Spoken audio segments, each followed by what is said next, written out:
Hashem Naseh v'Natzliach, Shiur Torah. We'll learn a few things. Hanukkah is coming up tomorrow, so we'll learn a few things about Hanukkah and also a few things about Bleak that I wanted to go over, because we went over Shabbat, at least parts of it. Because you could talk about Shabbat for a year and a half straight and still not finish. But the basics of Shabbat, you guys obviously know by now. Then, as far as tefillin, we went over last week. Some of the basics of tefillin, some of the cool things about it when you check it out scientifically. And then Bleak is the third core covenant that we have with HaShem that a lot of people don't actually know, because people think that Brit Milah, when a kid is 8 days old, is really the only thing that matters. As long as you have a Brit Milah when you're 8 days old, everything's okay, you're considered Jewish, and you can do whatever you want after that. Unfortunately, it couldn't be more wrong. As a matter of fact, that Brit Milah gets you started on a path that you really can't get out of, whether you want to or not. You become Jewish, you become someone that has a different type of agreement with HaShem than a person that's part of the 7.5 billion people that's in the world. When you're just another person, when you're not Jewish, you can pretty much do whatever you want. You don't have to do a Brit Milah. You have to just do 7 basic mitzvot that pretty much most of them are just common sense. Don't worship another god, like an idol. Don't put one of these Buddha things in your house. Don't eat an animal while it's still alive. Don't have marital relations with your sister, your brother, or stuff like that. Things that are basic common sense. Don't steal, don't kill. So these things are very, very basic common sense. You don't really necessarily need the Torah to know that you're not supposed to kill somebody if you're going to have a civilized world.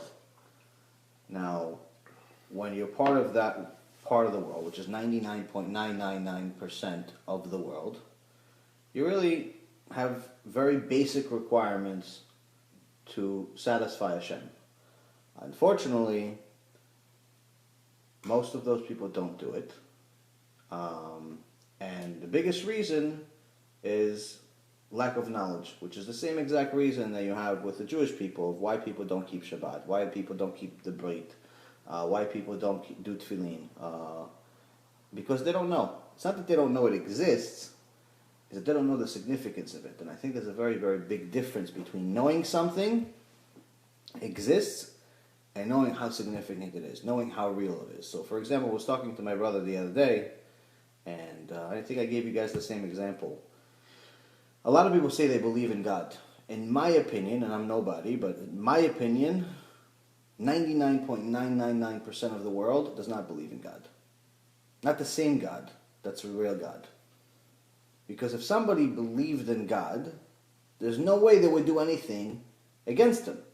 Meaning that right now we're trying to learn some Torah.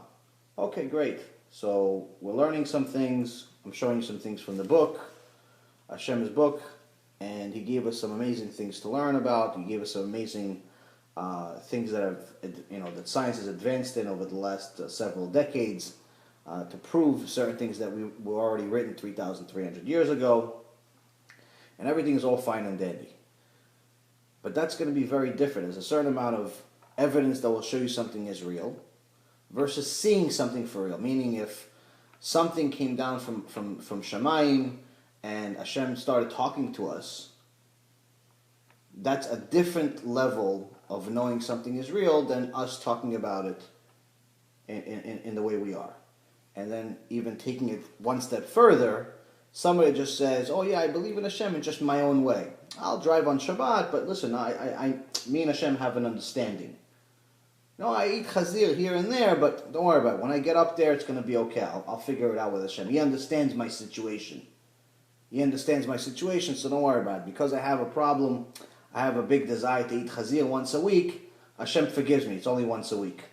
Oh, because Hashem understands that I have a desire for women or I have a desire for men, then I can be a prostitute. Hashem understands. People have this illusion of who Hashem is, they make it into like one of their friends and from the schoolyard. Like, oh, no, he understands me. Don't worry about it. Yeah, I didn't show up last week. We had a meeting. But if I show up this week, it's going to be okay. They create this illusion of what Hashem really is. And the problem is that figure that they're creating is not Hashem. It's not even close to Him.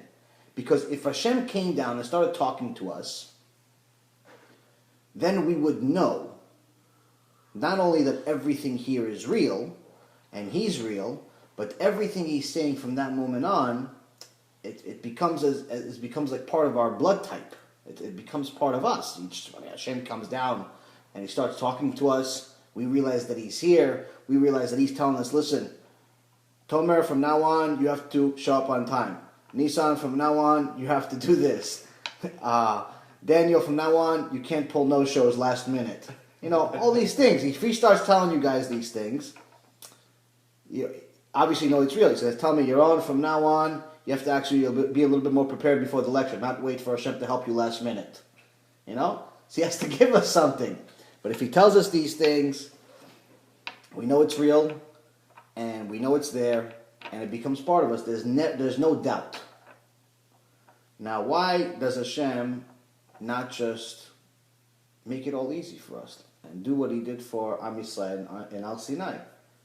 Am Yisrael went to Al Sinai, and as we talked about a couple of weeks ago, everyone saw His words and His sounds in Shemayim. They saw it. Every time a word came out, they saw the letters. The sounds themselves had indents in Shemayim. People saw whatever they can see from Hashem, because Hashem doesn't have a body, doesn't have anything that looks like a body, but whatever He wanted to show them, He showed them, and they knew for sure that He was there. And actually, some parts of the Midrash say that during the first 2 commandments out of the 10, He said them out loud and everybody heard. But by the time he finished the 2nd commandment, Am Yisrael, it's actually in the Torah, it says that Am Yisrael starts crying to Moshe Rabbeinu, say, please, you go talk to him alone, and whatever he tells you, we're going to do.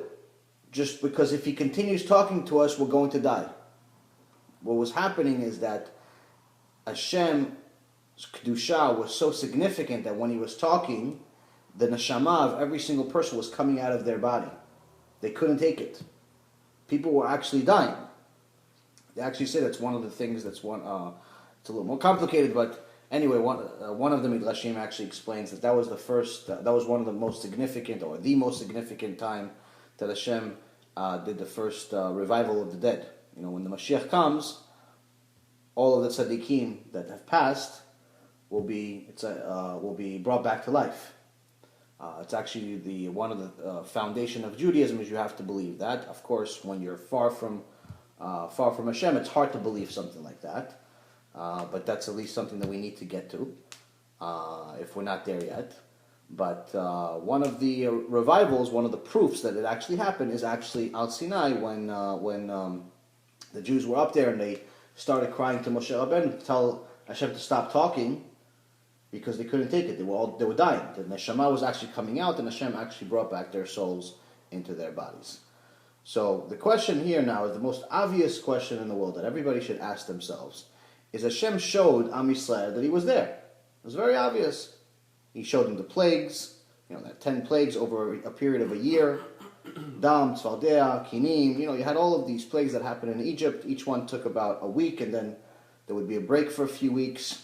And then the whole series of the 10 plagues took about a year. And they saw that this is obvious. This is obviously divine. This is not Moshe Rabbeinu doing this. This is not any magician doing this. This is things that are divine. So they saw Hashem's work. Then they saw when they left during the Exodus, when they left Mitzrayim, and the Egyptians started following them, chasing them. Hashem put a pillar of fire, from Shemayim to the ground, to pretty much around them, to protect them from them and slow down the Egyptians. This stuff doesn't happen in nature. So obviously, there's something here. Then they go to Al Sinai and they see Hashem's words, things that have never happened before, things that never happened before, and things that will never happen again, happened in Al Sinai. It's the most significant event in the history of mankind, in the history of creation. So they saw this, and they believed in God.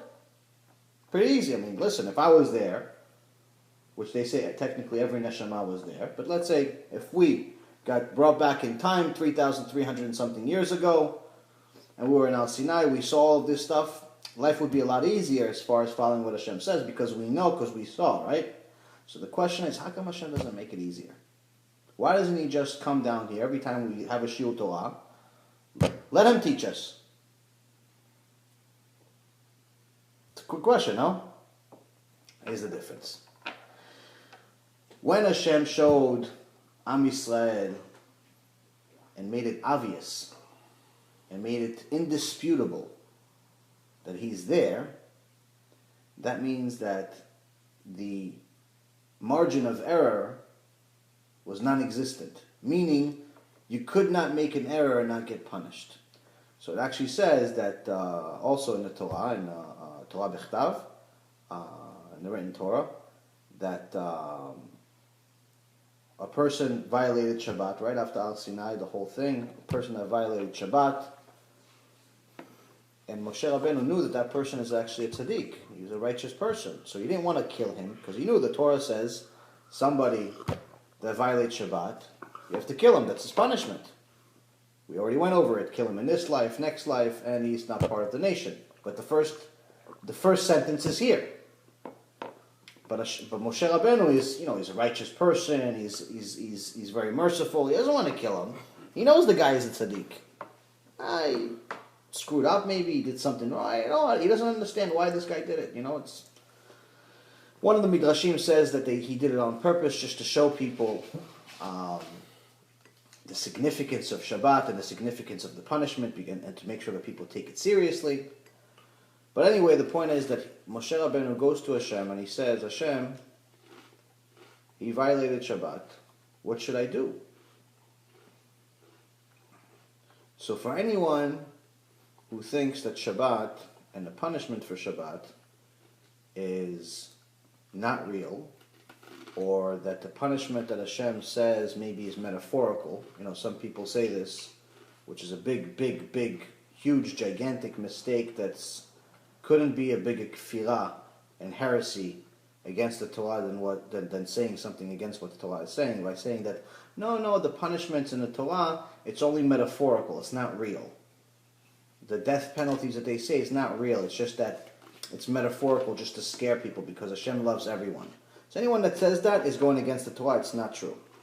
Because, and this is, Hashem put this specific story in the Torah to answer this question in a very simple way. So Moshe Rabbeinu specifically asks Hashem, what should I do with this person? What does Hashem say? Kill him. Kill him in front of everyone. Not only kill him in front of everyone. Now, killing somebody, and let's say just, shooting him with a spear, slicing his throat, privately giving him poison, that's one level of death. Killing him in public, would you agree it's a different level of death? It's very, very different. So this answers the question. And I don't know if anyone that says anything other than that even read that verse, because it can't be translated anything different. The Torah says that even though there are midrashim and there are interpretations of certain sentences of the when they elaborate the meaning of certain verses, it never ever contradicts the basic, the pshat. Meaning what it says, it's what it says. Any interpretation will add to it, never go against it, never contradict it. So the pshat is what it is. It always means that. Any interpretation would be above that, meaning you could add to it and elaborate on it and give more details. So for example, you could say, there was a house there. Let's say that's what the verse says. But the interpretation is they look at the verse, they look at the words around it, they look at the sentences before it, after it, and even stories after it, when they put things together, they say the house was there, and it had 3 windows, and it had a door, and there was 3 people that were living in it. They give you more details of what was in the house. So that you can do. But to say, the basic verse saying the house was there, and another verse says, no, it really wasn't there, that you can't do. You can never go against it. So when Hashem specifically says that this person that is righteous, that was righteous his whole life, not only kill him in front of everyone, I don't know how anybody translates that verse any other way. You can't. And anyone that does is just lying to people. And unfortunately, it's a big problem today because people are scared to tell people the truth. And again, my opinion is that the softer way of lying to people until they finally wake up on their own just does not work. Yeah, but the thing is that even if you interpret it, even if you interpret it the way it really is, you're telling people, God said, if you don't keep Shabbat, then you get skila. Okay? But we don't. Okay, well here's the thing. We don't, because in the times that we're in, we get punished in different ways, or I feel like God keeps giving us chances. Okay? Right, so that's the difference. That was the next point. Chances. Right, so that was the next point. So now, in those times, because everyone saw that Hashem was there, and there was no doubt about it, if someone violated, the punishment was immediate. Why doesn't Hashem show himself now? On one hand, we can say, well, it would make our life so much easier. But in reality, it's actually his mercy that's causing him not to show himself now. Because if he did, he would have to punish us the same way, and pretty much 90% of the world would be wiped out instantly. The fact that he doesn't show himself now is the reason we don't get punished right away. Because now there's always an element of doubt that someone can have that says, listen, yes, I read here, I read here, I read here. I haven't gone to a complete faith that I know for sure this is what it is. So there's always an element of doubt that someone is going to have when they're not a Talmid Torah, when they're not really reading everything. And his ancestors, whoever has any type of zchut in Shamayim, will always argue for their side and say, listen, they didn't really know, or they knew but not enough. And they could argue for them that not to get the complete punishment at that moment. What they get at the end, which is at the end of their life, no one can do anything about that. So meaning that in this life that we're in right now, you can buy yourself more time, and Hashem's not going to kill you on the spot. The only problem is we don't know how long we have. One guy has 20 years. Another guy has 100 years. Another guy could have 15 years. Another guy could have 45 years. So that's why the Torah tells us, Chazal tells us, that a person needs to do tshuva every day. Because he never knows when he's going to die. So he needs to be prepared for whenever it happens. And that's just the reality of it. So the thing is, though, is that the fact that Hashem doesn't show himself now is actually helping us out. It's giving us more time.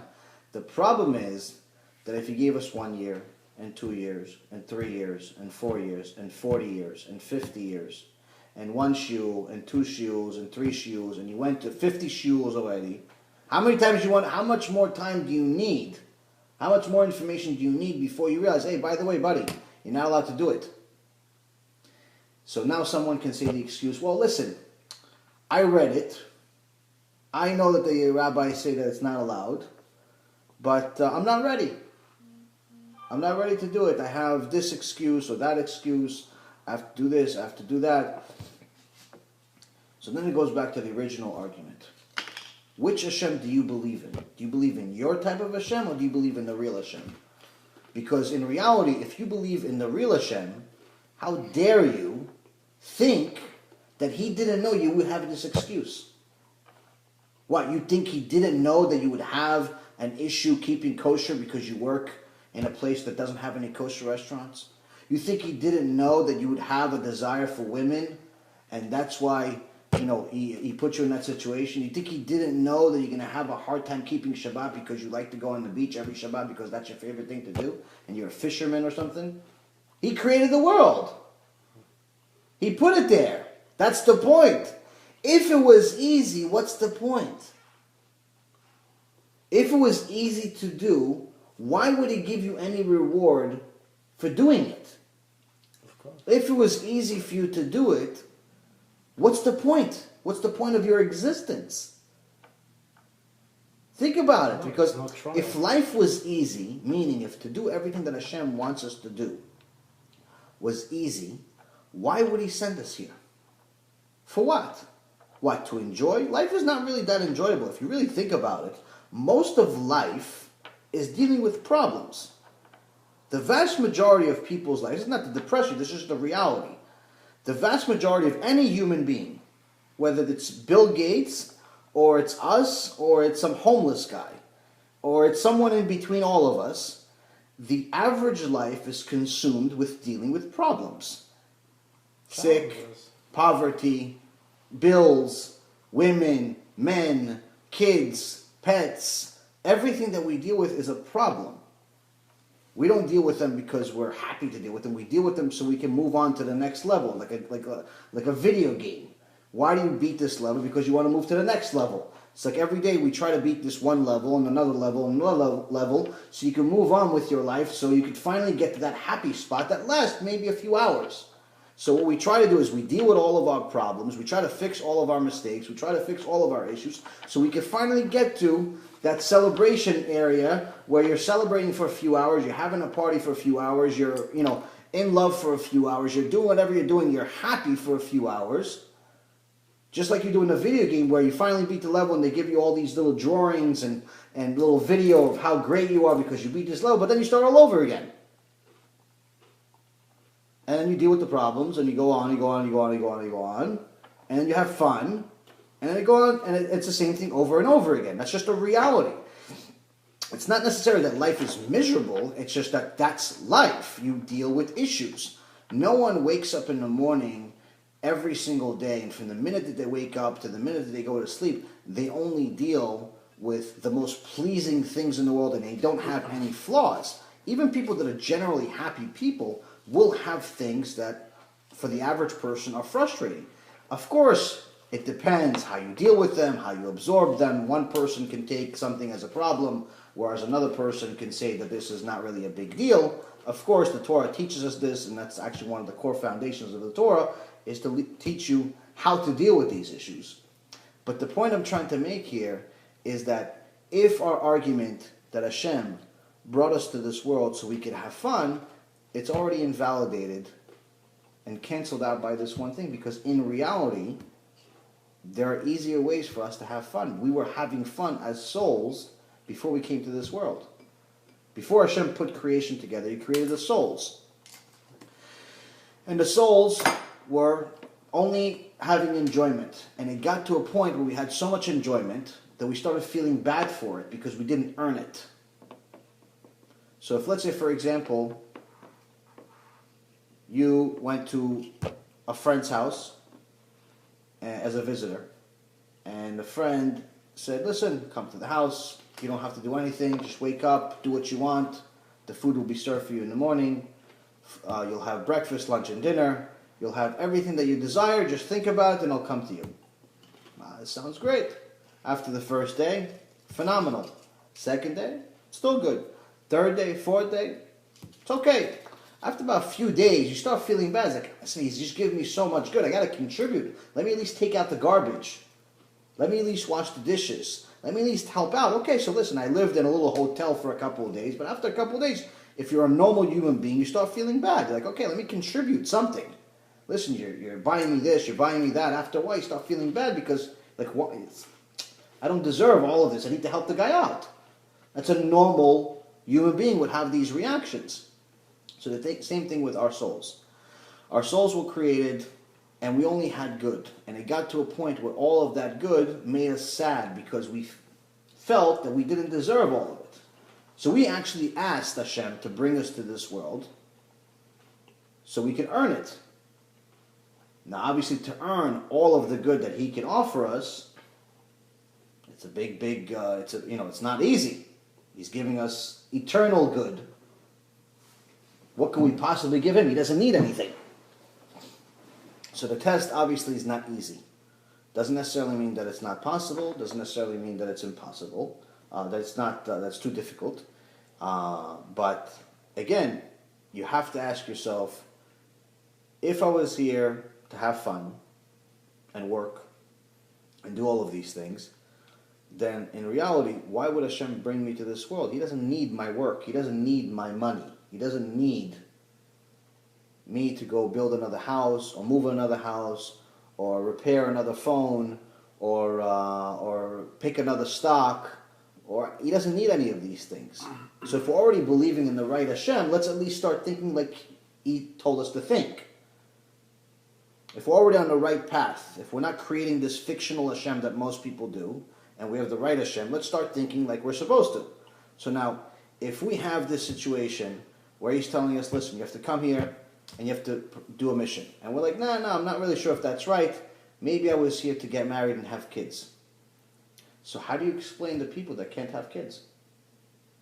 There are plenty of people in the world that cannot have kids, either because they can't find a person to marry, or they just don't have reproductive organs, or they have a sickness, or they have an illness, or what about a child that dies early?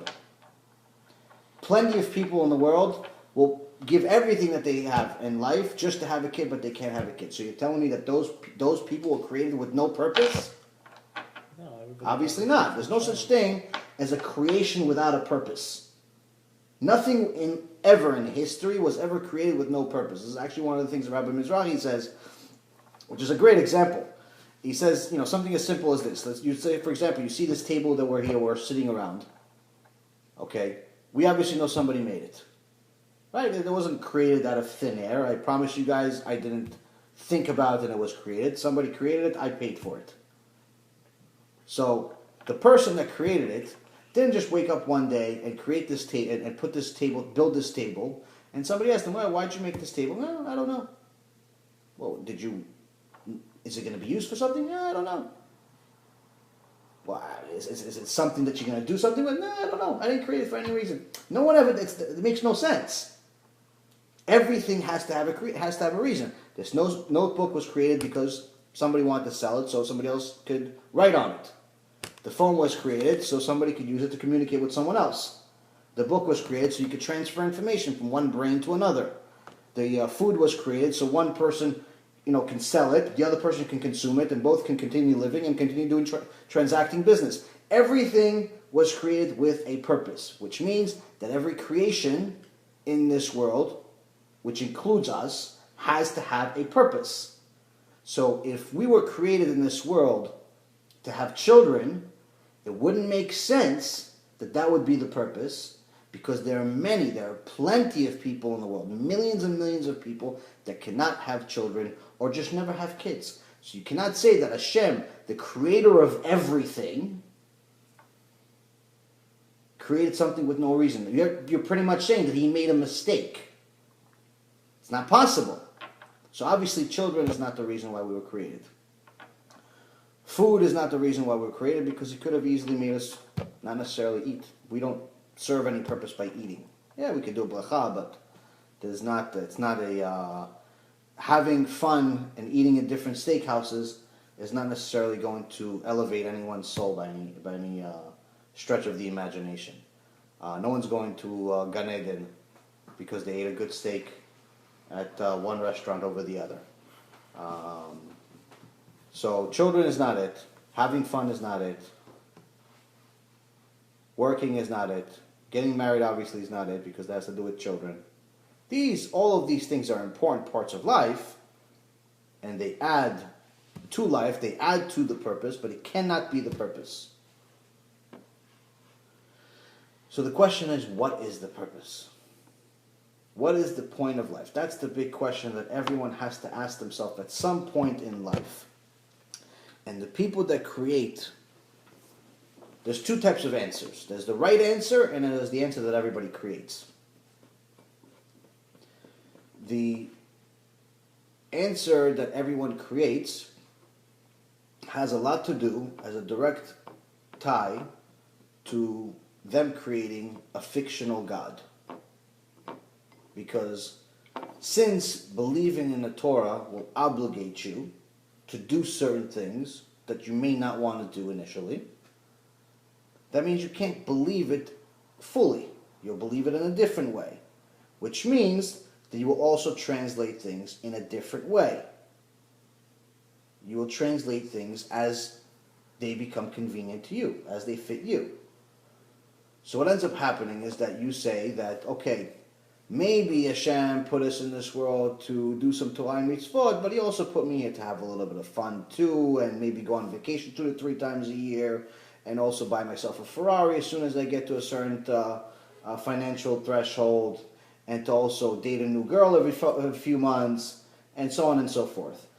If you're already starting to translate things completely out of what Hashem is saying to you, there's no end to how far from the core you're going to get to, because you're just going, you're going with the flow. It's whatever's going to fit you, and that's the problem. So when you create something out of thin air, there's no limitation to how wrong you're going to be.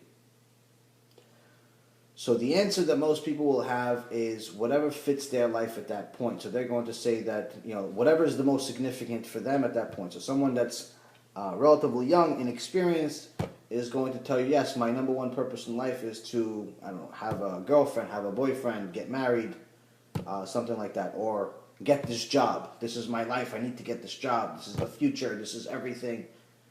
10 years from now, they won't even remember that job. But the point is, that day they make it, that job is their life, or that girl is their life, or that man is their life.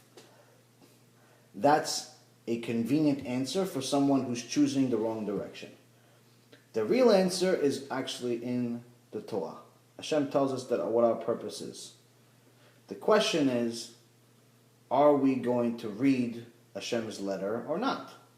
The question is, are we going to actually spend the time to learn what He wants from us and start doing it one at a time? As we learn, we do. As we learn, we do. As we learn, we do. Because you can't do both. You can't live both lives. You can't be a Chiloni and a Dati at the same time. You can't. It's not possible. You will eventually explode, either in this life or the next, unfortunately. Being in the middle is the most disastrous thing somebody can do to their life. And I'll tell you why, because it's something that is very, very difficult, and a lot of people try to do it, and it creates problems everywhere.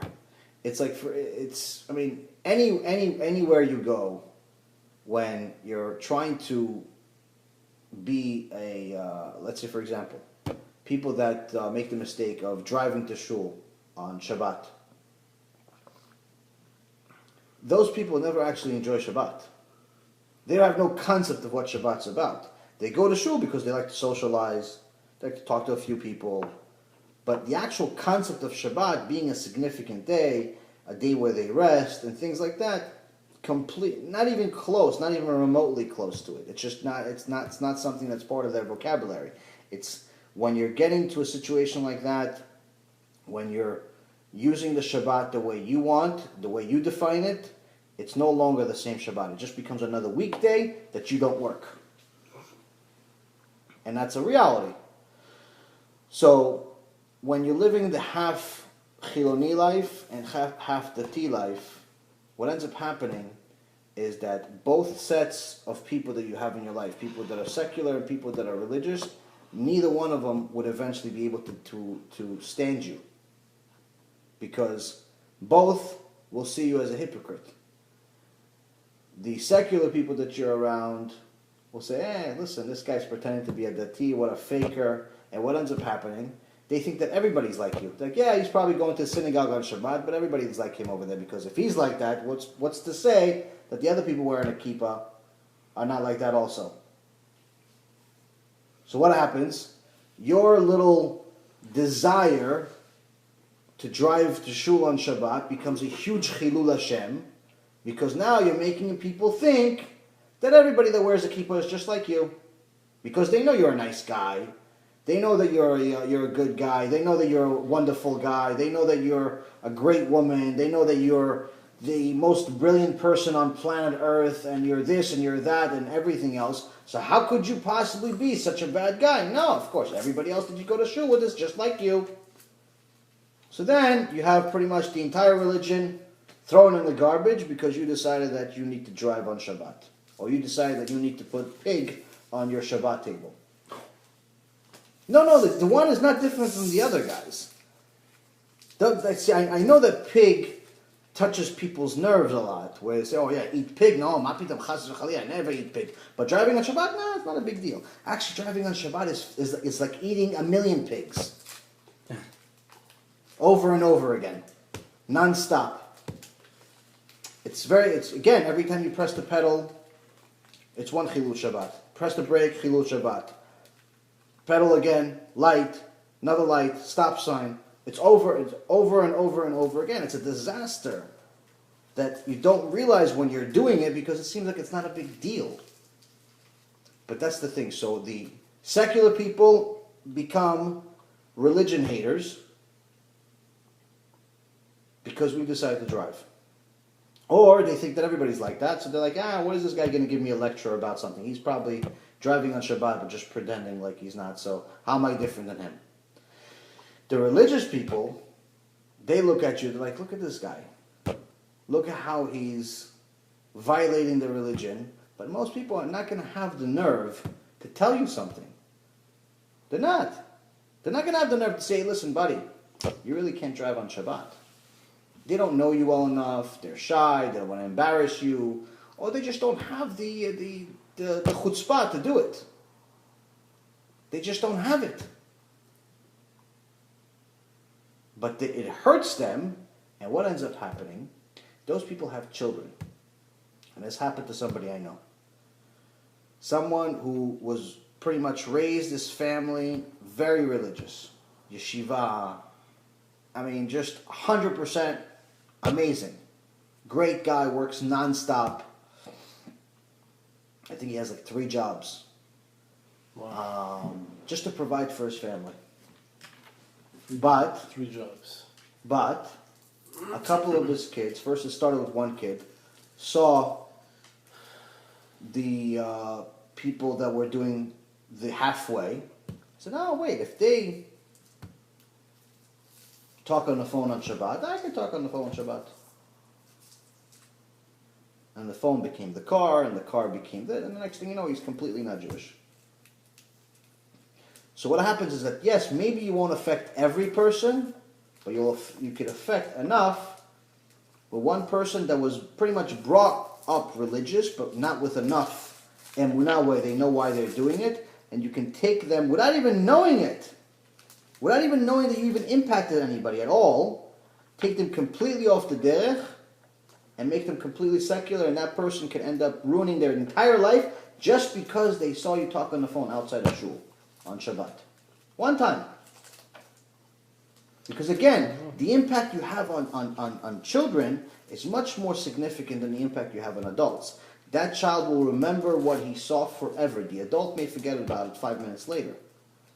So that's why they say that when you're raising children, the way the parents need to communicate with each other has to be very, very different than the way they communicate with the rest of the world. The parents can never argue in front of the children. This is something that the Torah specifically tells us. You cannot ever disagree with each other in front of the kids. If you want to have a successful marriage and successful children, you can't do any of those things in front of the kids. The kids need to see a uniform family. They need to see that the parents always agree. They can never be, listen, what is, the kid wants something and he says, and the mom says, no, I'm not sure. Well, I asked Dad and he said yes. It can never be that. Or they go to one, she says no, the other one says yes, he says yes, she's not. It can never be different. The parents need to always agree and then give the same message to the other parent. So what happens if the father is not home or the mother's not home and one of the other parents agrees? When the other parent comes home, he has to support that decision. Can never be against it, unless obviously both of them realize that it's the wrong decision, then they can change. But if it's not necessarily a wrong decision, it's just that's not one of their preferences, they have to support the other one. They can never disagree. If you want to have a successful marriage, you want to have successful kids, you have to do that. That's what the Torah teaches us, and that's true. You see, people that have these types of marriages where they're fighting in front of the kids and they're arguing in front of the kids, what ends up happening? The kids start arguing with strangers. They start arguing with their friends. They start treating their friends as if they're nobodies. And they replicate what they see at home. So it's very, very important to show the kids, especially when they're young, almost like a heavenly home, even if you didn't live in one when you were a kid. And that's just a reality. So the thing is, it's tough. It's not easy. It's not easy to do all these things. This is why two people came to a rabbi and said, listen, Rabbi, we're having a kid. I think I told you guys this. We're having a kid, and we wanted to learn how to raise kids. And the rabbi says, well, you're 20 years late. Like, what do you mean? How are we 20 years late? The kid hasn't even been born yet. Because that's exactly. You should have been trained first over the last 20 years. Meaning we have to train ourselves in order to do this stuff. So going back to believing and knowing that Hashem's rules are what they are, or translating it into some fictional belief that we create in our mind. Anyone can say, listen, I believe 90%, but the 10% I don't believe. You continue that path, it'll eventually change, where the 10% becomes the little faith that you still have, and the 90% completely disbelief. So, again, the big deal of saying, why doesn't Hashem come to me? Why doesn't Hashem show me himself? Why doesn't Hashem, really give me a proof, right? Black and white. I want to see if this happens. It's actually for our own good. So when it comes down to Shabbat, when it comes down to all of the things that we do in our life that are sins, the fact that we don't get punished is actually because Hashem is giving us an element of doubt. If, for example, every time somebody turned on the phone on Shabbat, or lit a cigarette on Shabbat, or ate non-kosher, or something like that, they would explode, they would die, then obviously the test would be over. There would be no purpose of life anymore, because if, let's say, for example, one guy lit a cigarette on Shabbat and he exploded, another guy may do it also because they'll think that maybe it's just a coincidence, he exploded. By the third guy, no one would ever violate Shabbat. It would get to a point where everybody would just freeze. So there would be no more test, there would be no more purpose for this world. If everyone knew that this is 100%, something that's not doubtable, that there would be no purpose for this creation. So the key is to do the mitzvot because Hashem said so. Not because we see him in black and white like we know for sure, but because there is an element of doubt, and because that these specific mitzvot will get us just a little bit closer to knowing Hashem. One time I asked my cousin, in Shema Yisrael, which is one of the mitzvot deoraita, meaning it's one of the biblical mitzvot that you have to do each morning at night. You say Shema Yisrael Hashem Elokeinu Hashem Echad. So first you're saying the verse that pretty much says that there's only one Hashem. So that's the core foundation of Judaism that differentiates us from the vast majority of the world. And then after that, you start reading a verse from the Torah. So the first word is ve'afta. Ve'afta is, and you loved Hashem with all of your heart, with all of your money, and with all of your life. I mean, you have to be willing to give up your life for him. So before we get to your money, your heart, your life, it says you have to love Hashem. So I asked, this is I don't know, to me it's a pretty obvious question, but it took a while for me to understand the answer, meaning months, more than months, maybe even a year, to really understand the answer. And I asked them, so this means that it's a commandment. It's not that you should. It's not that you could. It's that you have to love Hashem with everything, with all of your heart. Meaning that you have to pretty much be willing to give everything you can just for Hashem. With all of your money, meaning that if it was in your hands, you would have to be willing to give everything you have, all of your possessions, all of your money that you have, money that you will have, money you had, everything. One shot, no questions about it, just for Hashem. and all of your life, meaning that you have to be willing to die for the sake of Hashem. Meaning that if somebody told you, either bow to this idol, or we'll kill you, you have to die. No questions asked. And not only die, but be happy when you're doing it. Like, thank you very much for killing me, instead of making me worship this statue that somebody made or some false belief that somebody created. It's just a lot to absorb. This is not easy. So first of all right, loving him with all my heart. You know what? I love Hashem. He does some good things for me. I do good things. He gives me life. He gives me this. He gives me that. Okay, great. So I could see why somebody would love money. Okay, I'm saying that I don't really care about money. Okay, I'll give the money. Okay, my life, it's a little tough. I'm not really a dyer. I don't even see him. I don't even know him. I haven't seen him. I haven't talked to him. So the real question is, how can you love something can't see, can't touch, can't smell, can't hear, can't use any of your 5 senses to connect to? But not only love him to the extent where you're willing to give your life.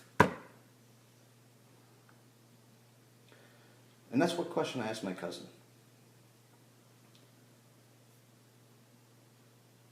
How can you love something like that? I don't know him. He didn't come to me. Listen, if I was Moses and I saw what he saw, and I heard what he heard, and I felt what he felt, I could say, maybe. But I didn't see it. I didn't feel it. How could I do it? But Hashem obviously gave us this verse, not because it looks good on a siddur, not because it rhymes, not because it sounds kind of cool. He gave it to us because it's not a commandment just because he wants us to fail. It's a commandment because we have to succeed. Because there's no way that we should fail if we try. If you try, you're guaranteed to succeed. If you try. There's a difference between trying and pretending that you're trying. Pretending that you're trying is driving to shul. Pretending that you're trying is eating non-kosher burger but not putting the cheese on it. Pretending that you're trying is, sending your kids to a religious school, but, on the weekends they're dressed with no tzitzit, no kippah. The girls are dressed like you don't want to know. And there's really no religion whatsoever in the house. That's pretending. Pretending is, telling everybody that you're really a Haredi, but in reality, you're going to all the wrong places. The casinos, strip clubs, and all the worst places on earth for a Jew to go to. That's pretending. That's pretending to try. Real trying is the opposite. Real trying is going. In Shabbat, I'm learning Torah, I'm going to shul, I'm with the family, I'm doing what Hashem told me to do. Trying is eating kosher all the time. Trying is, if you're religious all the time. Not sometimes. Not when you're in town, you're religious, but when you're on vacation, you're a chiloni. Because some people do that too. In town, they're religious. You go on vacation, you wouldn't even know they're Jewish. They change. How many times have we seen, unfortunately, people that unfortunately are supposed to be religious, but are at the worst places on earth? It's a problem because then you're really. It's like It does what we said before. No, you're a hypocrite, but not only that, is the people, you're supposed to set an example, and the example you're setting for the people that are around you, they're not taking you serious anymore. Exactly. That's exactly what we said before. That's a problem. We think that everybody's like that, so therefore we don't want to do it then. We say, wait, if this Haredi guy with a kippah and a stremel and everything that he has is in a casino with me playing 510 Texas Hold'em, then obviously it's allowed. I'm a tzaddik right now for sitting over here. I'm at the 1025 table, so I'm even a bigger tzaddik than him. How many times...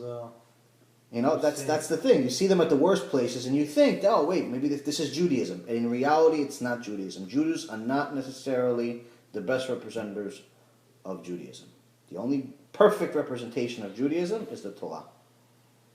There are obviously a lot of really good Jews out there, but not everyone. So we can't compare ourselves to them. We have to compare ourselves to what Hashem tells us. This is what a model Jew has to do. A model Jew is not allowed to get angry. Being angry is the equivalent of idol worship in the Torah. You ever know that? Being angry is the equivalent of being an idol worshiper. How are the two connected? How could it possibly connect? If I get angry, I get really, really ticked off at something, and I decide that I want to, break something, break my screen, break my car, break my TV, break anything in sight. I'm really, really upset. How could that be the equivalent of me taking some statue that some guy made 20 minutes before I bought it and bowing to it, chas v'chalila? How could that be? How could the two be equivalent? The answer is that when someone's angry, they're pretty much saying that something that was within their control was taken, was taken away from them. In essence, what they're saying is that it's not from Shemaim, it's not from Hashem, it's in their control. Meaning that if they lost the deal, let's say for example, if it's a business deal, and a deal didn't go through, they're thinking that they're the ones that caused the deal not to happen, or the other person is the one that caused the deal not to happen, not Hashem. So they're giving the credit to themselves or to another person for being responsible for whether something works out or not. In reality, we're all just little pawns in a big chess game. We're all little tiny little soldiers where nothing is in our hands. The only thing that's in our hands is if we're going to be righteous or we're going to be wicked. Whether we're tall, short, male, female, rich, poor, none of that stuff is in our hands. What's in our hands is whether we're going to follow what Hashem says or not. Whether the deal goes through or not is not in our hands. Whether today is going to be an easy day at work or a hard day at work is not in our hands. Whether our boss is going to, give us a promotion or not is not in our hands. Whether this new business transaction is going to work out or not is not in our hands. It's not. Whether we work 16 hours or 18 hours or 20 hours or 2 hours, that's in our hands. The question is what we're going to do at that time. Someone can't say, listen, Hashem, you put me in this world to learn Torah, but I had to work 20 hours a day, so I didn't have time for your Torah. Because obviously that means that you don't believe in Hashem, because Hashem says, Panasai is for me. It's not from your work. Whether you work 2 hours or you work 20 hours, whatever Hashem wants you to have, you could always find time. You will have. You could always find time. Right. So the question is, which version do you believe? Do you believe in the real Hashem? Or do you believe in the one that you made up in your head? And the vast majority of people believe in something that they created in their head. And that's the only reason, that's the only way that I could say that someone would not do what is said. Now it's obviously easier said than done. No one is perfect. No one is necessarily expected to be perfect. Hashem didn't say, you are man, you are woman, I created you to be perfect, and you cannot steer from perfection or else I'll destroy you. There's no verse in the Torah that says any of that stuff. He did not create us to be perfect, meaning that we cannot have errors, because if we couldn't have errors, the world would be destroyed over and over again every day. Everyone would just fail. We're not angels. What we are here for is to try. And we know if we're trying or not.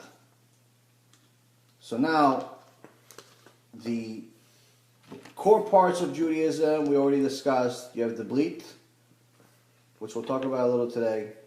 You have the Tefillin, which we talked about last week. You have Shabbat, which we talked about today, last week, and pretty much every single shiur that we had. We'll probably continue having it every shiur because I think it's the most important thing for anyone to do, even if they're keeping it already. So Bleak, actually something very interesting. In a couple of weeks ago, we read Parashat Lech Lecha, where Hashem is telling Avraham Avinu to leave the home he was born in, the home of his father, to pretty much leave everything that he's ever known and go to a place that he'll tell him at another time. He doesn't tell him where he's going, he just tells him to leave. That was one of the 10 tests that Avraham Avinu had that made him such a great person and one of the best people in all of history. So now in this parasha, Hashem says, we actually start talking about the Bleak Milah.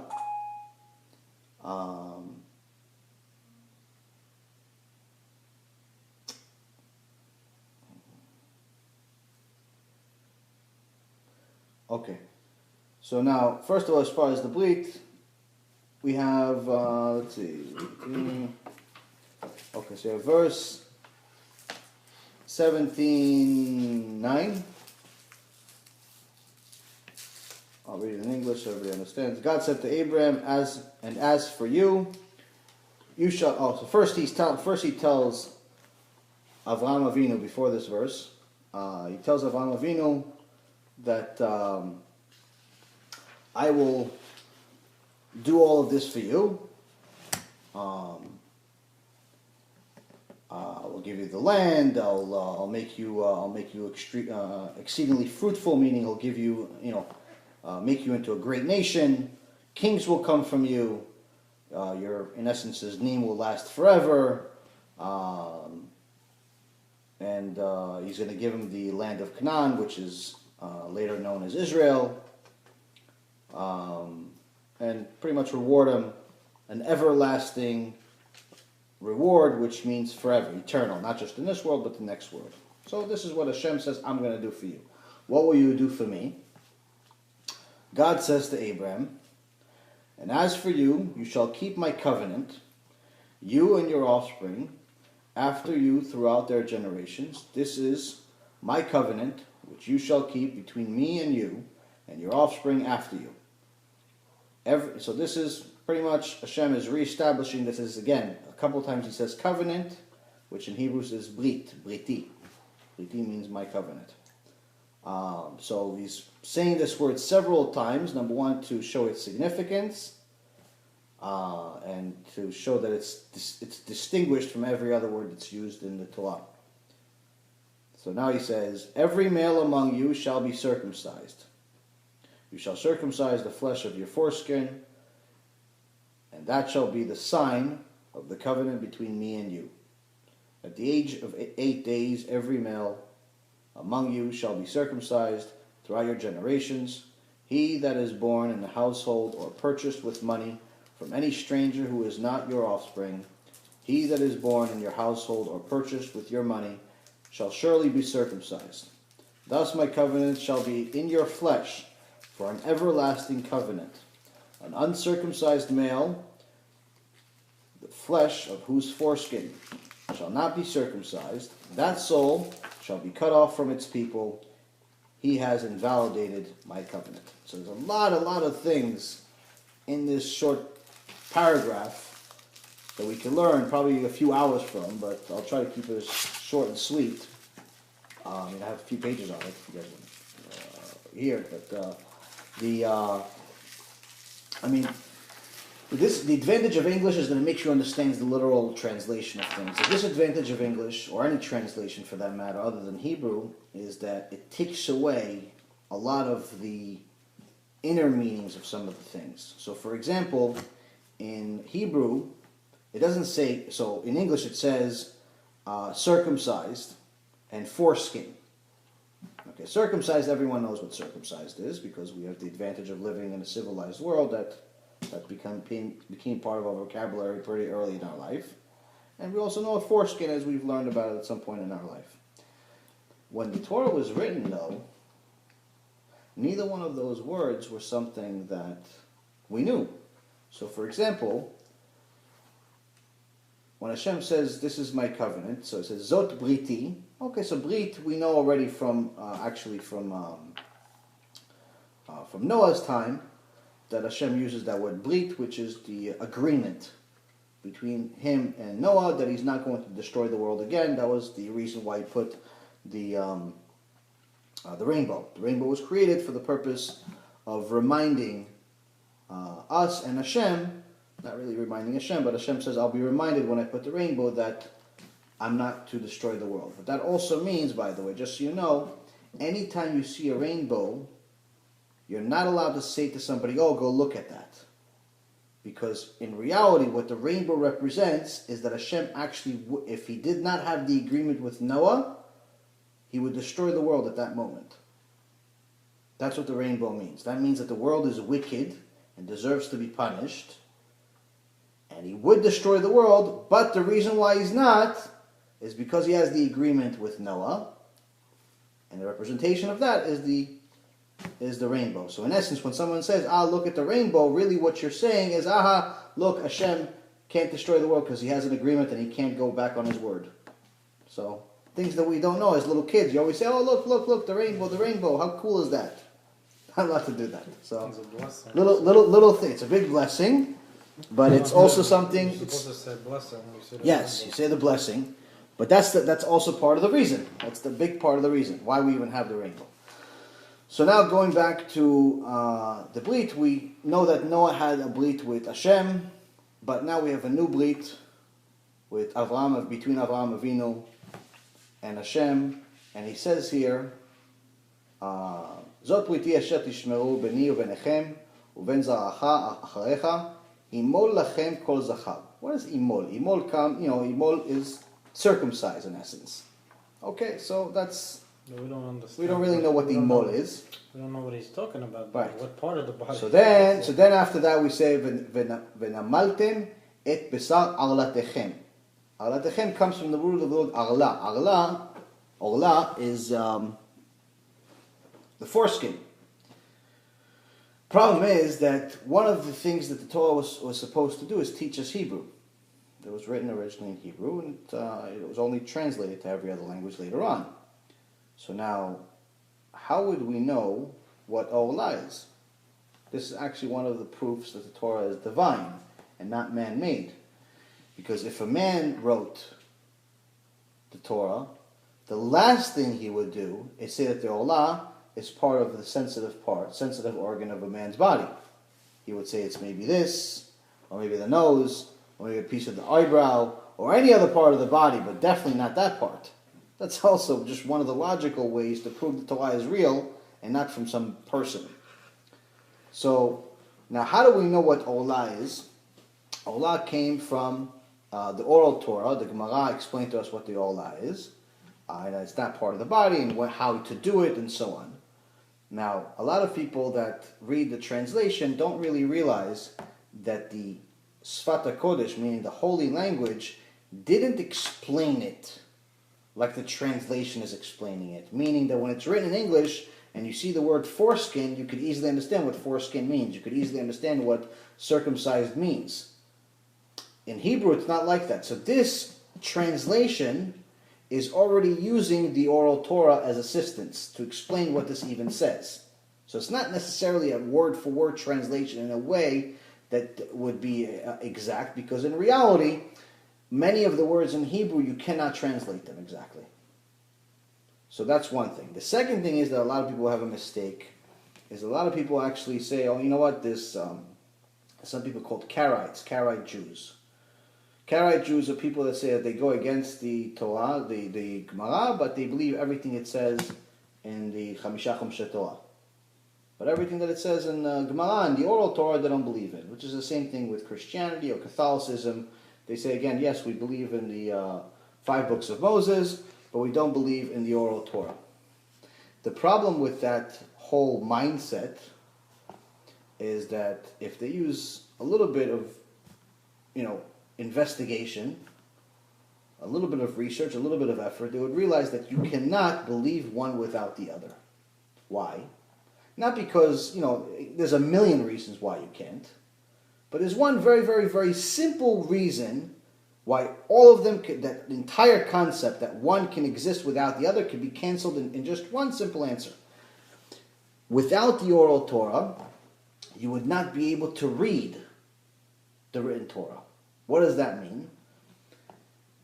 In English, you have the vowel system. You have the consonants and you have vowels. Every word has to have a vowel in order for a word to be created. So the word and, A-N-D. A is the vowel, and D are the consonants. Okay? Every word has to have a vowel in order for, they're pretty much A, E, I, O, U, the 5 vowels that have to be, and sometimes Y, they have to be, one of those letters has to be in every single word in the English language.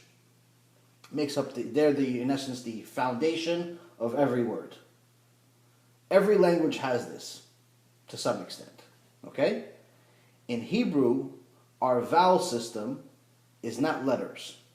It's not Aleph, Bet, Gimel, it's not that. Our vowel system is Nikud, the points. Which means that in order for us to know how to read something in English, the letters that make the core parts of the sound are the vowels. A is A, or E is E, so you get the point.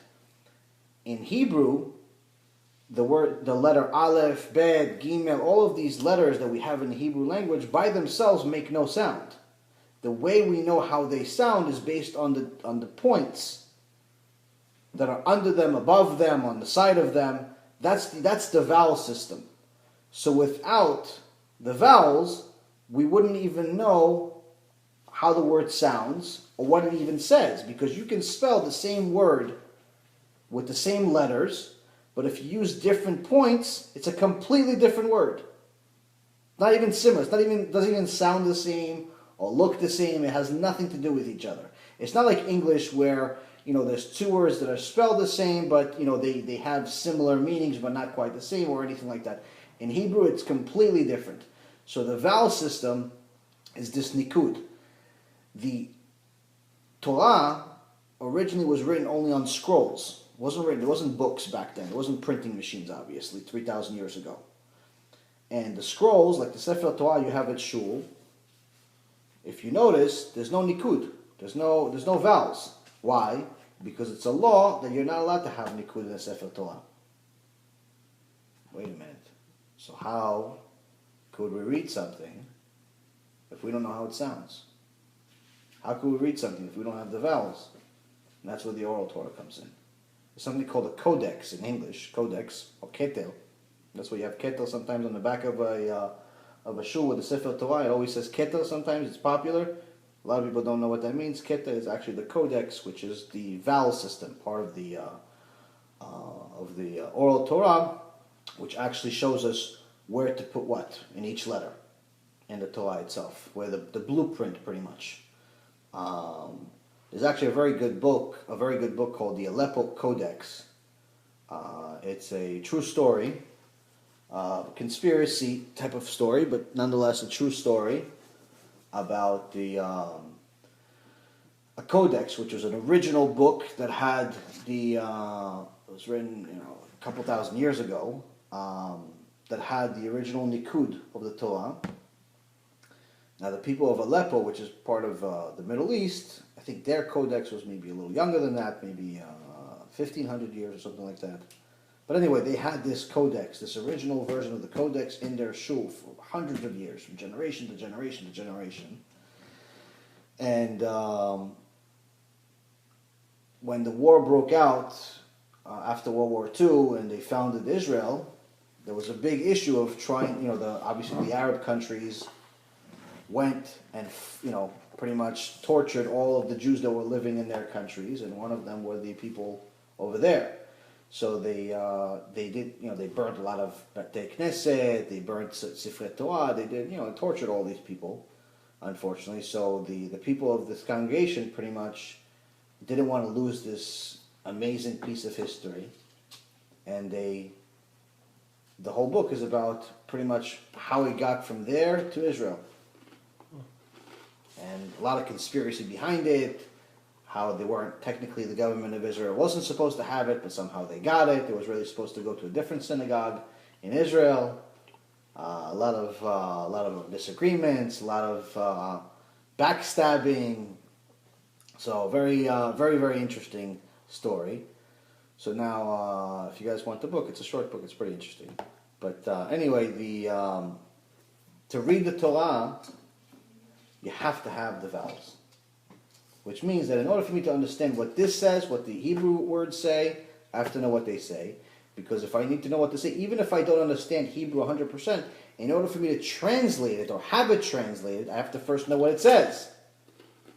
So anyone that says, listen, I believe in the 5 books of Moses, but I don't believe in the oral Torah, I don't believe in the Mishnah, I don't believe in the Gemara, I don't believe in the Zohar, I don't believe in all of these other books that are together, the oral Torah, that can never be. That's a man-made belief, but not a logical belief. Meaning that no one that is objective can ever truly say that. You know, so if someone says, no, we only believe in the 5 books of Moses because the rest of these books were written by rabbis or written by somebody else and so on and so forth, for whatever reason they have for not believing in them, and there's plenty of reasons why people come up with, they can never say that because, again, without that, you cannot have this. You can't have part 1 without part 2 because part 2 is part of part 1. So that's the big flaw in believing in just one set and not the other. So now going back to the Bleak, Hashem is telling Avraham that he has to remove this foreskin, and the Gemara tells us what this foreskin is. Another thing that it tells us about the Olah, it tells us a lot of different things about the Olah. One of the things it says about the Olah in Masechet Sanhedrin 38b, 38 bet, it says that the first Adam Arishon, the first person ever created, Adam, was originally created with no foreskin. Meaning he was created like we are today. But then after he sinned, the foreskin came out. And that was a sign that the sin created a barrier between him and holiness. The fact, so some people say, there's actually unfortunately some people that are trying to outlaw circumcision. It's a very foolish thing, but nonetheless, people will do everything to be foolish. And one of the reasons is they say this, and it's even if you believe, first of all, they think it's not healthy, which there's scientific proof that it is healthy, but they say, no, wait, even if you believe in this God of yours, pretty much by doing a circumcision, you're saying that God made a mistake. If God is perfect, how come he didn't create you perfect? Why do you have to cut something that he created? It's logical. It's actually a good argument. Think about it. It's a good argument if you think about what it is. What do you mean? If God is perfect and he created everything, he created exactly like it's supposed to be. Well, it's true, because you're not supposed to cut anything away from your body. Right. So how could it be... Why is it that only one thing you're allowed to cut? Exactly. Right. So how come? So there's a lot of argument about that. It's a good argument. So, oh Hashem, we have answers. So Hashem tells us that Adam Rishon was created perfect. Perfect is uncircumcised, circumcised, meaning with no Olah. After he sinned, the Olah grew because the sin created a barrier between him and holiness. The Olah is a barrier. And what Hashem wants us to do, the purpose of circumcision is that He gave us one part. He gave us our bodies. And He wants us to show that we're also making an agreement to be part of His Torah and mitzvot by breaking this. And in order for us to get there, you can't just say, oh, listen, okay, Hashem, you're going to do everything for me, and I'm going to sit here and relax. We have to show an effort.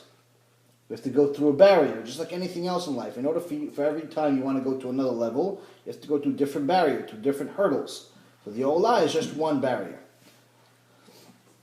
Also, so there's several different references of the word Olah in the Torah as a reference to it being a barrier. So it's especially a barrier to someone who is not going in the right direction of what Hashem says is trying, but not necessarily trying hard enough. Meaning you're trying to teach him some things, or he's trying to learn some things, but something's always stopping him from really going 100%. Something's always stopping him from really taking in. Like, for example, you try to teach somebody, proving, let's say somebody that's an atheist, and you show him every proof in the world Hashem is real. You show him there's plenty of evidence that the Torah is real, Hashem is real, and the person takes it all in, listens to what you're saying, understands what you're saying, but still is not willing to say, you know what, I believe it. A person like that is a person that we say that he has olah of the heart, meaning he has a barrier around his heart. That's just, is in essence his pride that he's not willing to break to really take it in. So in the Torah, in Leviticus 26:41, Ezekiel 44:7, and Jeremiah 9:25, it's talks about the olah, and it's how it's a barrier. So a man has to eliminate the barriers in his life in order to achieve holiness. So the key here is that how does somebody go through it? How does somebody go through these barriers?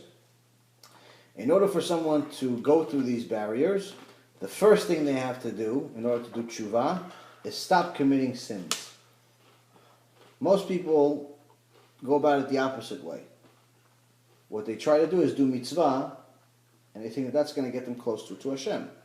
It can. Doing a mitzvah, giving tzedakah, praying, doing all of these things is good, 100%. But what's better, a better, more direct way to get to Hashem is stop doing wrong.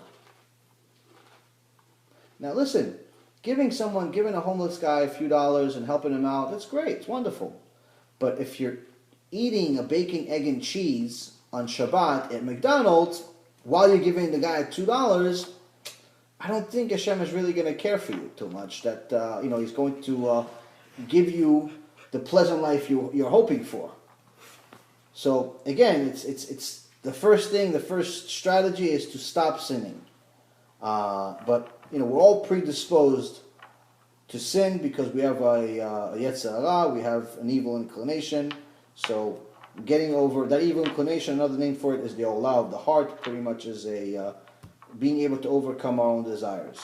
And again, this is just another way that the word olah is being used as for someone that's trying to do tshuva but is having difficulties going that one extra mile or one extra step.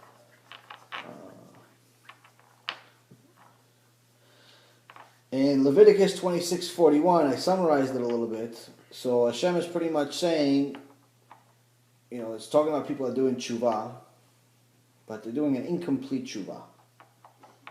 Meaning, they're doing what we just talked about pretty much most of the night, where they're doing one, but they're not doing the other. They're going to shul, but they're driving to shul. Shortcut. They're trying to do their own little thing. Unfortunately, if they ever said, you know what, maybe Hashem is going to appreciate that I drove to shul, because I went to shul at least. I even was a chazan for 10 minutes. So what's the big deal? I read out loud, and I parked my Ferrari only 2 blocks away. So come on, maybe you'd understand. If they're looking for an answer, Leviticus 26:41 has the answer. Hashem, in so many words, is saying He will not forgive the incomplete tshuva.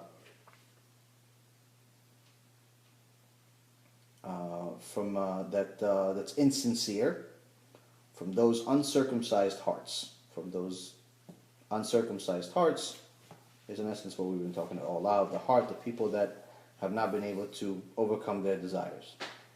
Another source is Ezekiel 44:7. Hashem is warning Israel about their uncircumcised hearts and of their friends. So people that have friends that lead them in wrong directions, it's time to either change your friends or change friends or do something about that. But you can't really go 100% when your friends are leading you in a different direction. Again, so a lot of this stuff is easier said than done, but you have to look at the way you have to look at things in the perspective of where do I want to be 5 years from now, 10 years from now, 20 years from now? Is this friend going to contribute my life over the next 20 years, 5 years, 10 years? Or is this just a friend for now?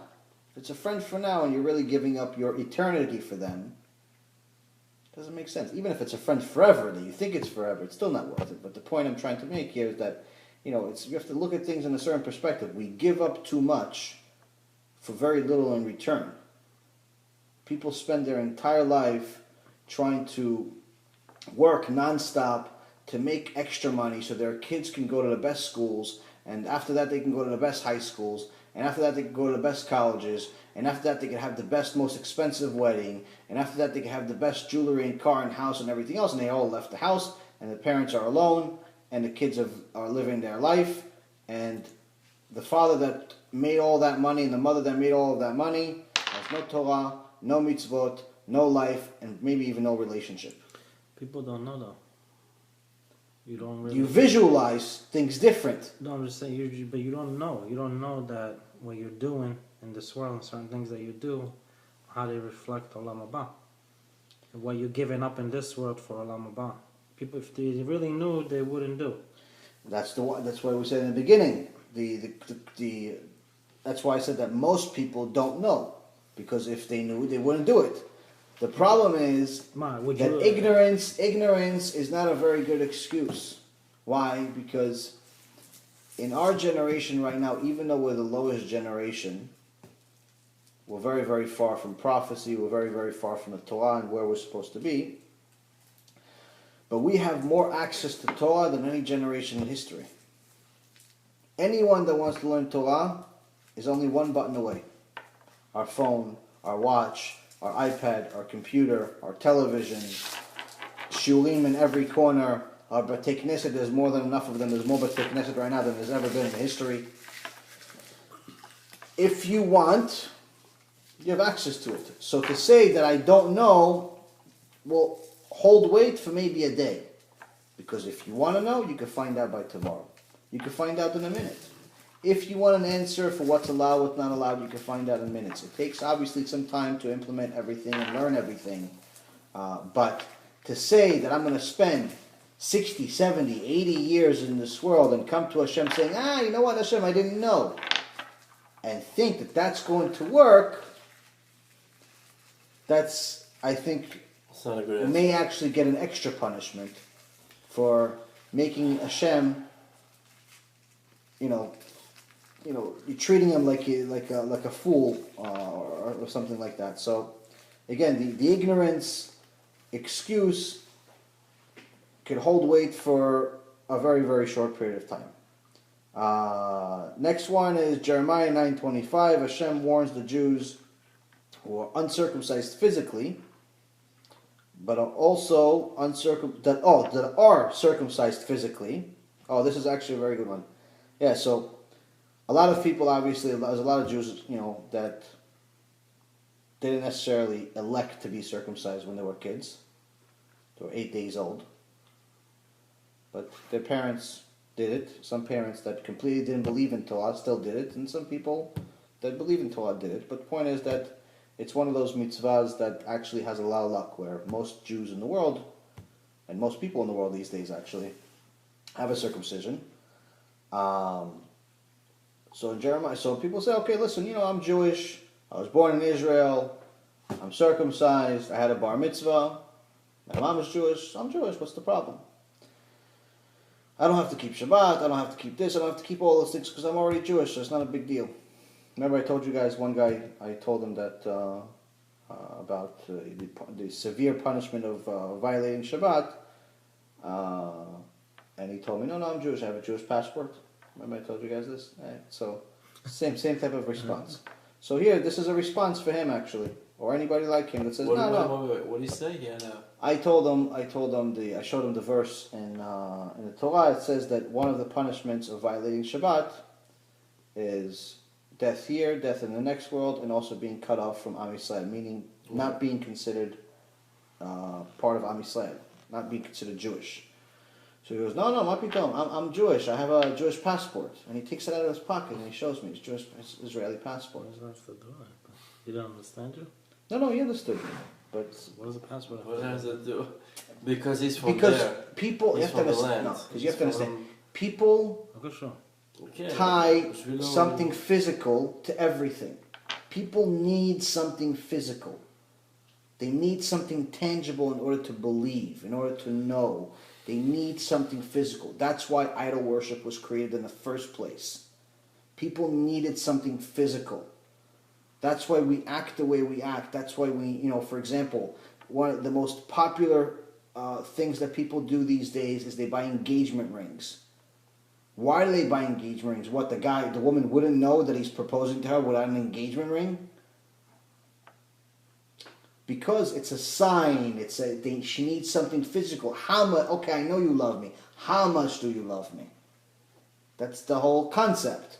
People need something physical. It's unfortunately a part of our generation. It's part of our world today where people need to tie something physical to every emotion, to every feeling, to every belief. There has to be something physical. So when I told the guy what I told him, he immediately responded with a physical response by showing me his passport saying, this is my evidence that I'm Jewish. Only problem is that doesn't travel to Shemayim.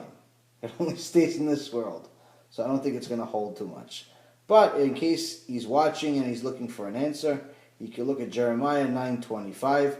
Hashem warns the Jews who are circumcised, who do possibly have I'm adding this part, but who do possibly have a Israeli passport, so they're circumcised physically, but are uncircumcised spiritually, with the Olah on their hearts, saying that the days of judgment will come for them,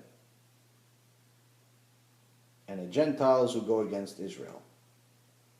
So, if it was okay to just do whatever we feel like it, just because we're circumcised, just because our mom was Jewish, just because we have an Israeli passport, why would Hashem say over here, the days of judgment are coming? Shouldn't he say to some people that's not circumcised? Shouldn't it say, listen, for the people that are not circumcised, days of judgment are coming?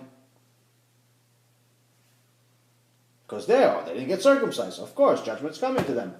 But Hashem is specifically saying, the ones that are circumcised, the days of judgment are coming. Because of their uncircumcised hearts. We already know what our uncircumcised hearts are from before. That's another thing.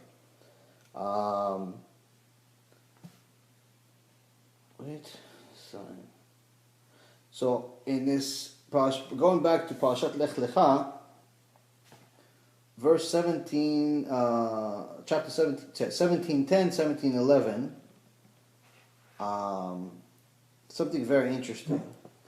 In 17:10, Hashem is saying, Zot Briti, this is my covenant.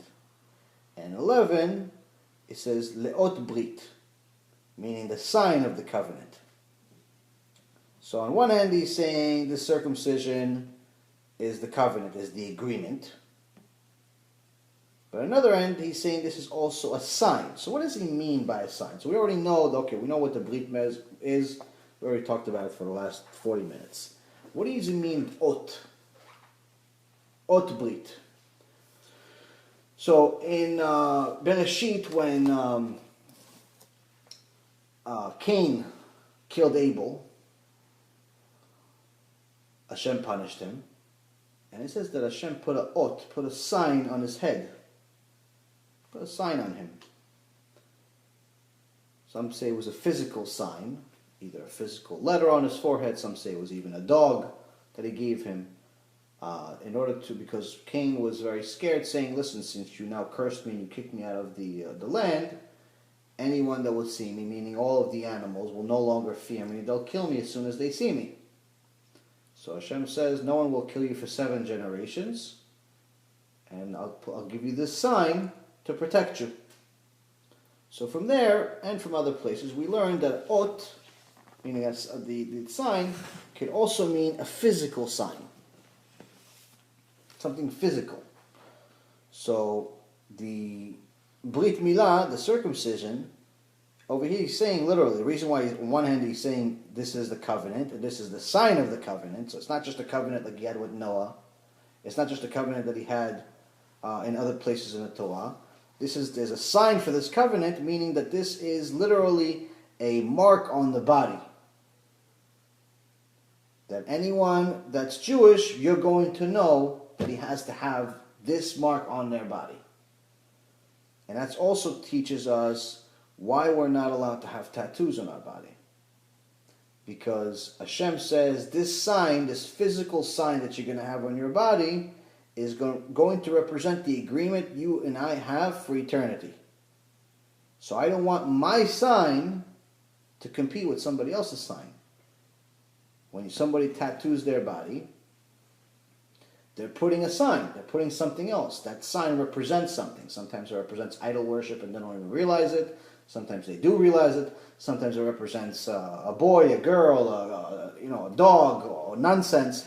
Point is, it is a sign on their body. They're putting a sign on their body, and they're stamping their body, and that is competing with Chas v'Chalila, but competing with Hashem's stamp that He specifically told us not to violate. So that's another thing that about tattoos, and also the sign aspect of it. Let's see.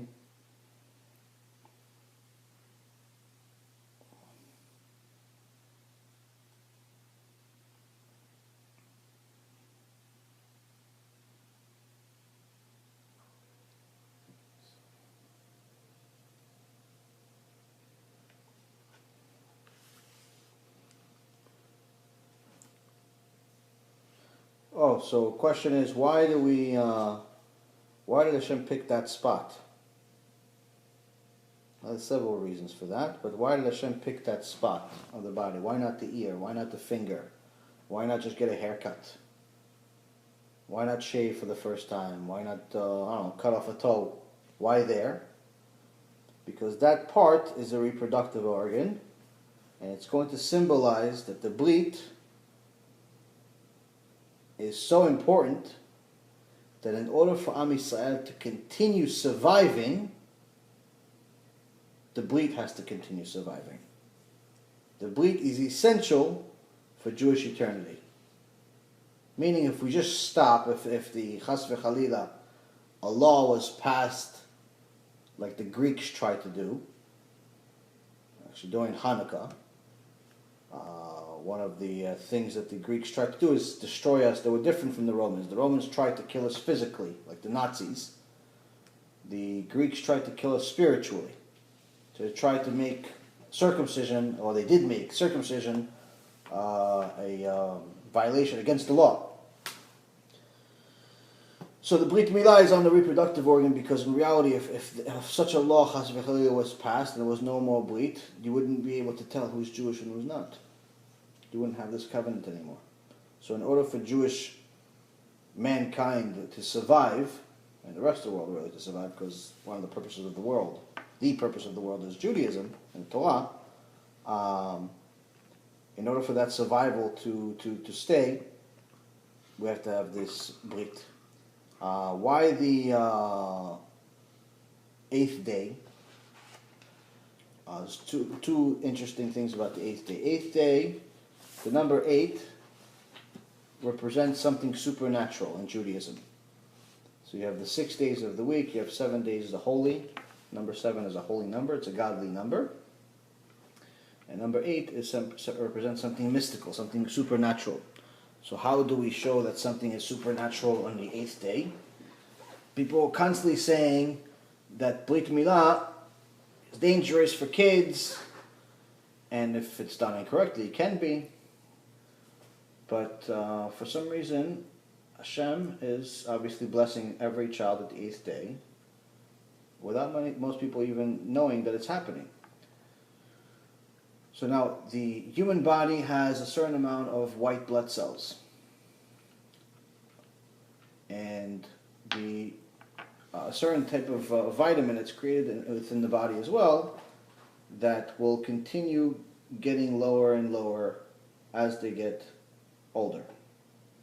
So initially it's created with a certain amount, and then pretty much the amount continues deteriorating as somebody gets older. So that's why generally it's a kid will have a much easier time healing from a broken bone than an older man that's 40, 50, 60, 70, 80 years old. But what we see with a newborn is that they're not born with their complete set. They get the highest level of white blood cells that they will ever have in their life on the 8th day. That from that day on, it will always be lower. It's significantly higher on the 8th day than any other time in their life. Meaning that they will never be able to heal as fast from anything as they do from that day. This has been scientifically proven. So what happens to kids that have to wait after the 8th day?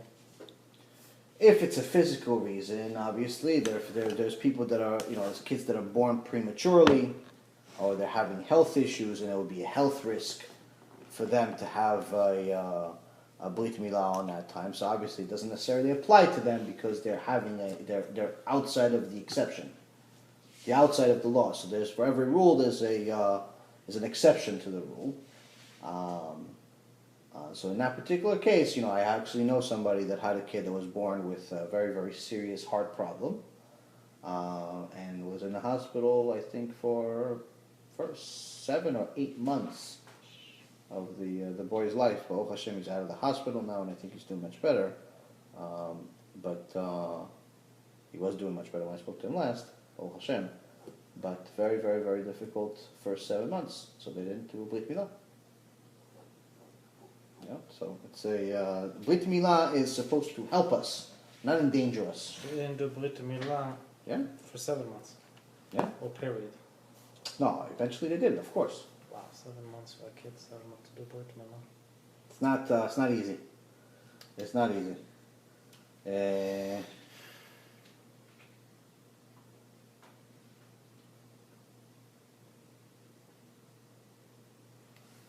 Also interesting about this, two last things about Brit Milah. So now, so somebody says, okay, great, I had my Brit Milah already 30 years ago when I was 8 days old. I didn't even have a say about it, but I don't remember complaining either. So I'm great, right? Let's see. HaShem says, thus my covenant shall be in your flesh for an everlasting covenant. Okay? An uncircumcised male, the flesh of whose foreskin shall not be circumcised, that soul shall be cut off from its people. He has invalidated my covenant. There's two things here. One, that soul should be cut off from its people. That sounds familiar from Shabbat. But then another one, it's the second half to the sentence. Actually, there's a exclamation point here. He has invalidated my covenant. Why don't you just say that uncircumcised male whose foreskin should not be circumcised, the soul shall be cut off from its people, and because he invalidated my covenant. That would sound, it sounds like it would be easier to say. והרי זכר אשר לא ימול את בשר ערלתו ונכרתה הנפש ההיא מעמיה את פריתי אפר. So obviously the punishment is coming because of the violation of the covenant. So the question is, why is it being repeated? Why is it being said again? We already know the guy violated it. That's why he's being cut off from the people. Why is it being repeated again at the end of the sentence? Because this does not necessarily pertain to just someone that doesn't have a choice at 8 days old. This is for someone that's living after 8 days. This is for someone for the rest of their life. How do you violate the Bleak after that? Having relations out of wedlock, having relations, say, with improper people, having relations with a wife without being outside of when she nida, things like that. So these things, not the easiest things in the world to follow when you're first starting out. But again, you have to decide what's more important today, 10 minutes of enjoyment, or forever. That's the reality. When my cousin first told me about the laws of nida, I thought he was kidding. What do you mean? Can't touch my wife for half the month? Are you insane? And it's not even talking about touching like intimate. I'm talking about just normal. There's also a help. It's very, very difficult in the beginning when you're so far from where you're supposed to be, and someone's telling you, listen, by the way, the person you're with all day, every day, all the time, you can't hold their hand for half the month. Mm-hmm. It sounds something like, well, I'm like, wait, what, you want to live in a different house? He goes, no, you're not allowed to live in a different house. You have to live in the same house. It's not the point to just live two separate lives. That's not keeping it. En chokhmah bezeh. It's like when the angels came to HaShem and he said, listen, why would you create these humans for? They're going to violate the Torah. What are you going to create them for? Just give us the Torah, and that's it. And HaShem said, "En chokhmah bezeh," meaning that there's no big genius here of just not creating so it doesn't go your way. So there's no risk here. There's no big genius in just not doing something. So therefore, you can tell people I've never failed. So the key here is that it's for you to do it, for it to be difficult, and to overcome it. That's significant. And the Torah here specifically says, it talks to us about, again, there's a circumcision, it keeps mentioning over and over again. But then again, at a place, in all the other places, it's very easy to understand why it's there.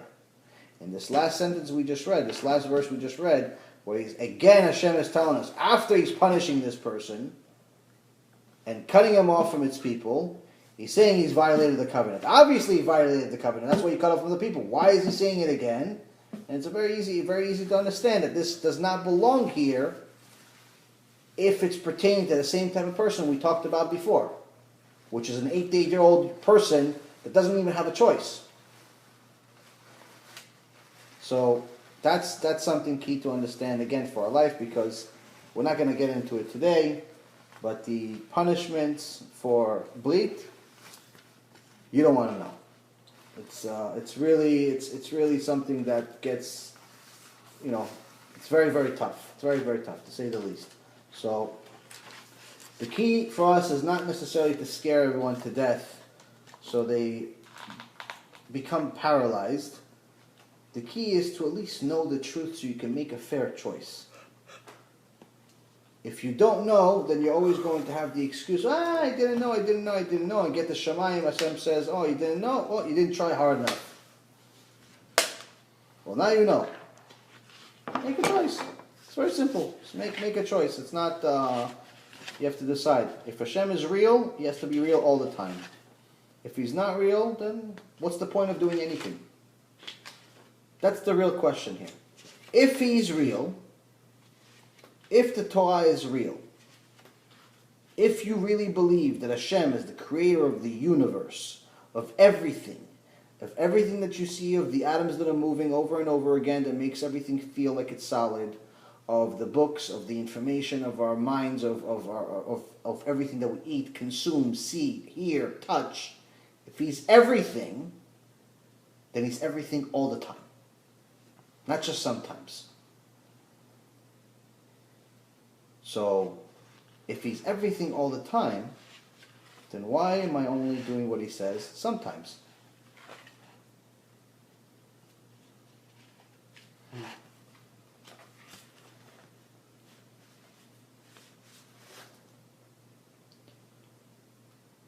Few quick things about Hanukkah. Or are you guys going to fall asleep on me? Which one?